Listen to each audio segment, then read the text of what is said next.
पकड़ करके कहा था सरफरोशी की तमन्ना अब हमारे दिल में है।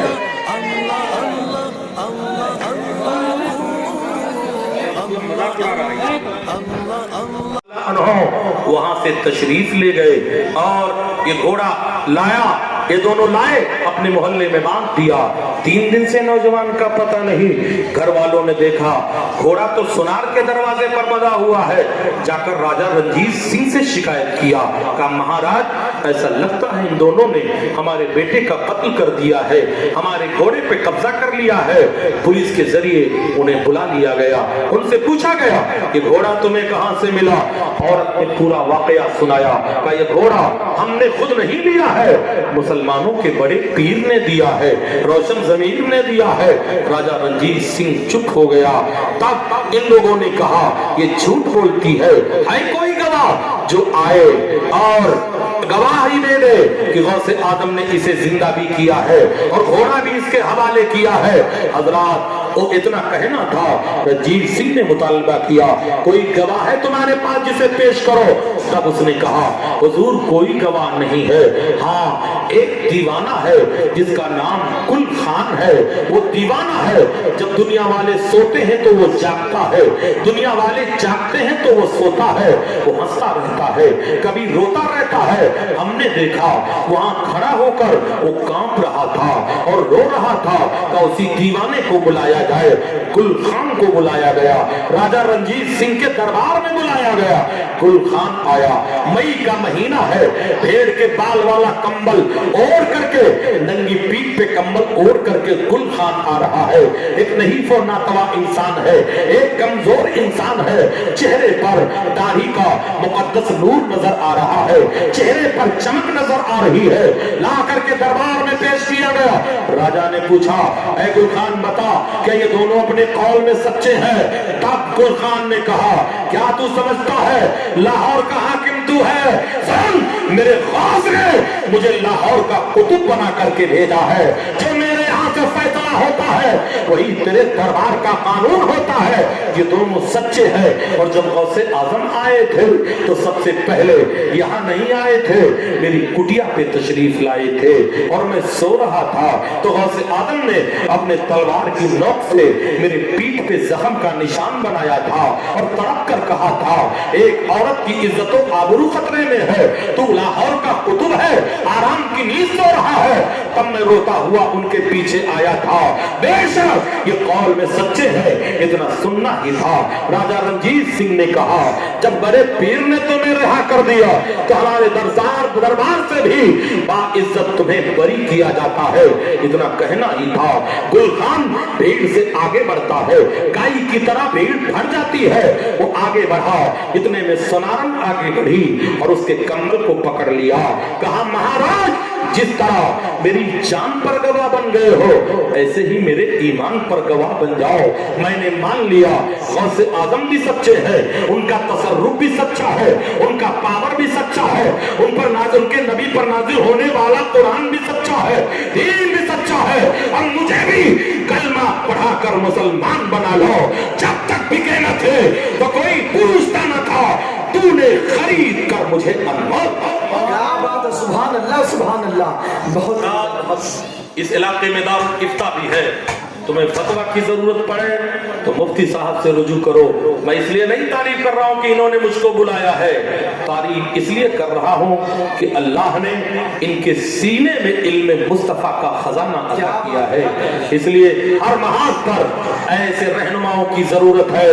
पीरों से मुरीद हो मगर ऐसे जोगड़ों से मत मुरीद हुआ करो जो एक वक्त की खबीस नमाज भी ना पढ़ता हो और वजीफा यही हो या रब मेरी सोई हुई तकदीर जगा दे, 2-4 मुरीदों का मुझे पीर बना दे। ऐसे पीरों से बचो, उलमा की खिदमत करो। और अगर तुम किसी से मुरीद नहीं हो तो अपने माँ बाप से मुरीद हो जाओ। माँ बाप भी तुम्हारे लिए किसी पीर से कम नहीं है। किसी पीर और मौलवी के नाराज होने से खुदा नहीं नाराज होगा, मगर माँ बाप अगर अगर नाराज हो गए तो खुदा नाराज हो जाएगा। इसलिए अपने माँ बाप की कदर करो, माँ बाप की इज्जत करो, आलिमों की कदर करो, अपने घरों में आलिम पैदा करो, हाफिज़े कुरान पैदा करो, क़ारिए कुरान पैदा करो। अरे कम से कम अपने बच्चों को इतना तो पढ़ा दो कि मरने के बाद वो किसी का मुहताज ना हो, तुम्हारी कब्र पे हाजिर होकर 3 मरतबा कुल हुवल्लाह शरीफ पढ़कर तुम्हारी रूह को इसाले सवाब कर दे। हज़रात, जितने मोहब्बत से बेटा अपने माँ बाप के लिए इसाले सवाब करेगा, न कोई मौलवी करेगा, न कोई पीर करेगा। इसलिए अपने बच्चों को सदक़े जारिया बनाओ, मोहल्ले की मस्जिद की हिफाजत करो, मदरसों की हिफाजत करो, आलिमों की हिफाजत करो, इनकी ग़ीबत और चुगली मत किया करो। इन्हें मिलो तो मोहब्बत से मिला करो, रसूलुल्लाह के नाइबीन का मकाम समझ करके मिला करो। और तालिबे इल्म जब चलता है तो उसके कदमों के नीचे रहमत के फरिश्ते अपना पर बिछाया करते हैं। अल्लाह ताला इस हाजिरी को कबूल फरमाए। मौला ताला जिसने गौसुल वरा के सदके में हमारी मग़फ़िरत फरमाए, हमारे वालिदैन की मग़फ़िरत फरमाए। जितने लोग हाजिर हैं या अल्लाह इनका भी भला फरमा, जो नहीं आया है उसका भी भला फरमा। ये दरबारे मोहम्मद है, यहाँ अपनों का क्या कहना, यहाँ से हाथ खाली गैर भी जाया नहीं करते। मौला ताला इस मजलिस मोहब्बत के सदके में हमारे वतन की हिफाजत फरमा, हिंदुस्तान के सरहदों सीमा की हिफाजत फरमा, हिंदुस्तान के मसाजिदों मदारिस की हिफाजत फरमा। और चलते चलते दुआ ये है, या अल्लाह गजा और फलस्तीन के मुसलमानों के जानो माल, इज्जत व आबरू की हिफाजत फरमा। मौला महकूम को हाकिम बना, हाकिम को महकूम बना, हिलाली परचम को बुलंद फरमा। हमारी अज़मत जो गुमगश्ता हो चुकी है उसे बहाल फरमा। तुझे फजल करते नहीं लगती बार, न हो तुझसे मायूस उम्मीदवार। वमा अलैना इल्लल बलाग। इस्लाम जिंदाबाद, मसलके आला हज़रत बाइंदाबाद। अस्सलामु अलैकुम। खड़े होकर सलाम का नजराना। सरहदों सीमा से मोहब्बत करो, हिंदुस्तान के चप्पे चप्पे से मोहब्बत करो। वतन से मोहब्बत करना मेरे पैगंबर की सुन्नत है, मेरे आका की सुन्नत है। मेरे अरब को आई बूए वफा जहां से, मेरा वतन यही है, मेरा वतन यही है। कुछ बात है कि हस्ती मिट्टी नहीं हमारी, सालारे कारवा है मीरे हिजाब अपना, बाकी है जिसके दम थे नामो निशा हमारा। उसी जमाने का एक वाकया, गौसे आजम का वाकया बताना चाहूंगा। हजरात, हिंदुस्तान पर जब तन के गोरे मन के काले अंग्रेजों ने गुलामी की जंजीर डाली थी, उसी जमाने का वाकया है जब पड़ोसी मुल्क भी मेरा मुल्क ही था। हजरात, कहने का मतलब ये है, गिरे पत्ती पे गर शबनम तो पत्ती नम नहीं होती, करो सोने के 100 टुकड़े तो कीमत कम नहीं होती। मेरे भारत को 5 हिस्सों में बांटा गया है, पड़ोसी मुल्क भी भारत का हिस्सा था। आओ, उसी यहीं पर एक शहर है जिसे लाहौर कहा जाता है, वहीं पर एक राजा की हुकूमत थी जिसे राजा रंजीत सिंह कहा जाता है। रंजीत सिंह के दौरे इक़्तिदार में मुसलमानों का मोहल्ला था, एक घराना था जो हर 11 तारीख को गौसे आजम की नजर पेश किया करता था, 11वीं मनाया करता था। सुनार बिरादरी से ताल्लुक रखने वाला वो था, मुसलमान नहीं गैर मुस्लिम था, मगर गौसे आजम का शैदाई था। उसकी औरत बड़ी हसीन और खूबसूरत थी। एक मुसलमान, कहने को मुसलमान था, जो गैर मुक़ल्लिद था, जिसका अकीदा ये था, वली अल्लाह माज़अल्लाह मर करके मिट्टी में मिल गए हैं, वो किसी की कोई मदद नहीं कर सकते हैं। वो हर बार जाता, उसके घर का चक्कर लगाता था। एक दिन उसकी औरत ने अपने शौहर से कहा, इस मुसलमान नौजवान की नजर बद है, हम पे उठती है तो गुनाह की दावत देती है। उसने कहा, इसकी निगाहों में तो मोहब्बत रसूल है, तू कैसी बातें करती है? उसने कहा, तू नहीं मानता है तो मत मान। ऐ लोगों, औरत और नजरों को पहचाने ना पहचाने, मगर मर्द की उठती हुई हर नजर को जरूर पहचाना करती है। उसने अपने शौहर को ताकीद किया, न माना। महीना मई जून का है, लाहौर के किनारे एक घना जंगल था। ये दोनों मियां बीवी किसी शादी की तकरीब में जा रहे थे। गर्मी का महीना था, परिंदे भी अपने घोंसलों में थे, न आदमी था न कोई आदमजात था। नौजवान देख लिया, ये दोनों जा रहे हैं, एक घोड़े पे सवार होता है, एक तलवार अपने कपड़े के अंदर छुपा लेता है और सर पर घोड़ा दौड़ाते हुए जंगल में इनका पीछा करता है। जब घोड़ों के टापों की आवाज आती है, पलट कर देखा, ये तो वही नौजवान है जो हमारी गलियों का चक्कर लगाया करता था। अपने शौहर के दामन को पकड़ कर कहा, देखो हमारा पीछा कर रहा है। शौहर का भी माथा ठनका। मेरी औरत सच कहती थी, लेकिन उसने कहा घबराने की जरूरत नहीं, अगर अच्छी नीयत से आया है तो हम इसका इस्तकबाल करेंगे, वरना इसको भी हम मौत के घाट उतार देंगे। मगर वो आया, फरेब का जाल फेंका, कहा तुम लोग पैदल क्यों चलते हो, आओ मेरे घोड़े पे सवार हो जाओ। उसके शौहर ने कहा, एक औरत दो मर्दों के बीच में भला कैसे जा सकती है। उसने कहा, एक काम करो, औरत को घोड़े पे बिठा दो, तुम घोड़े की लगाम पकड़कर आगे चलो, मैं पीछे चलती हूँ। उस औरत ने कहा, मैं तेरे घोड़े पे नहीं बैठ सकती। आप बैठ जाओ, उस पे भरोसा करो। तब उसने कहा, अगर तू बगदाद वाले गौसे आजम की कसम खाएगा तो हम तेरे घोड़े पे बैठेंगे। वो मुस्कुराया और गौसे आजम की कसम खा लिया। उसे क्या खबर थी, ये गैर मुकल्लिद है, ये बदमज़हब है, ये बेदीन है, ये कलमा पढ़ करके सिर्फ नाम का मुसलमान है। उसने कसम खाया, घोड़े पे बैठ जाती है। उसका शौहर घोड़े को आगे लेकर के चला। जब घने जंगल में पहुंचे, जालिम ने अपने आस्तीन से तलवार निकाला और एक ही वार में उसके शौहर के तन को जुदा कर दिया। सर कट करके जमीन पे तड़प रहा था। बीवी घोड़े के तीन से चीख मारकर अपने शौहर के जिस्म से लिपट जाती है। उसने जुल्फों को पकड़ा, कहा तुझे कोई नहीं बचा सकता। कहा तूने तो गौसे आदम की कसम याद की थी। कहा कौन गौसे आदम, वो तो मर करके मिट्टी में मिल गए, उनकी हड्डियां सड़ गई है, वो हमारी क्या मदद करेंगे। चल मेरे चंगुल से अब तुझे कोई नहीं बचा सकता। औरत बेयारो मददगार उसके चंगुल में फंसी हुई है, मगर उसने अपने माबूदों को बुलाया, अपने खुदाओं को बुलाया।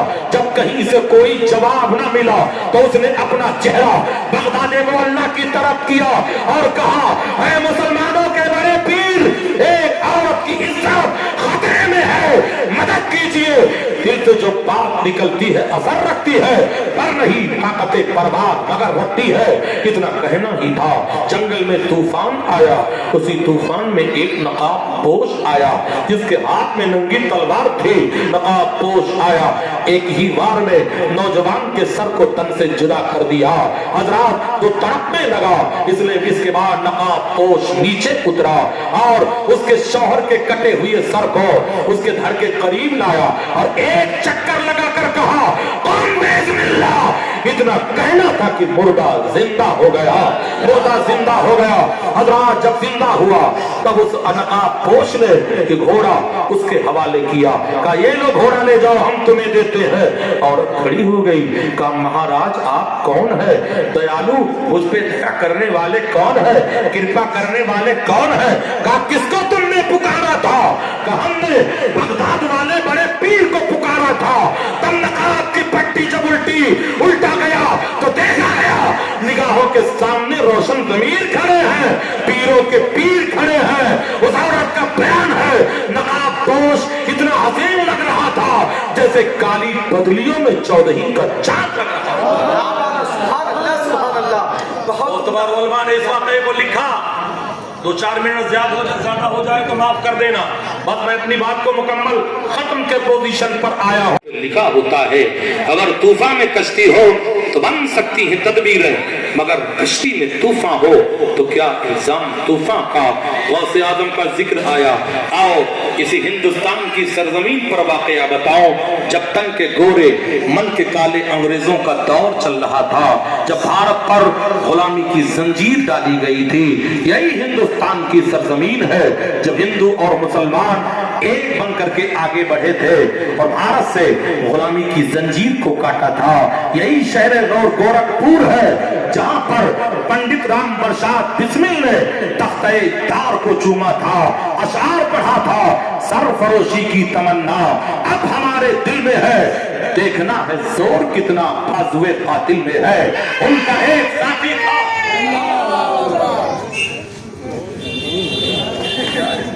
ताज्जुब है, एक ही नारा तुम लोगों को याद है, लगाओ तो पूरा नारा लगाओ। ये उटन पैजामे वालों की महफिल नहीं है, ये है गौसे आजम के दीवानों की महफिल क्या है। बात है, सुभान अल्लाह, सुभान अल्लाह। नारे तकबीर, नारे रिसालत, मसलके आला हजरत, जश्ने गौसुल वरा, जश्ने गौसुल वरा, उलमाए अहले सुन्नत, सरजमीने तुर्कमानपुर।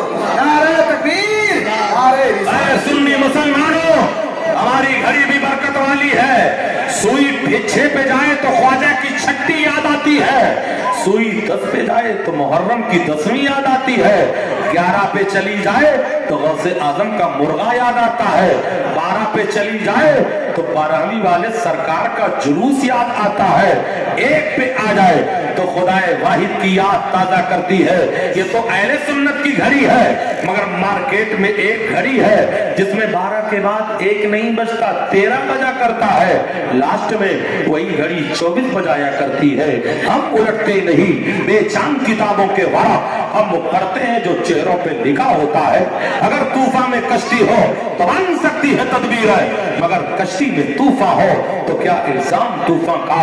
ये गोरखपुर तारीखी शहर है जहां पर पंडित राम प्रसाद बिस्मिल ने बिस्मिल अजीमाबादी का शेर पढ़ करके कहा था, सरफरोशी की तमन्ना अब हमारे दिल में है। मतलब मजाक उड़ा रहा है।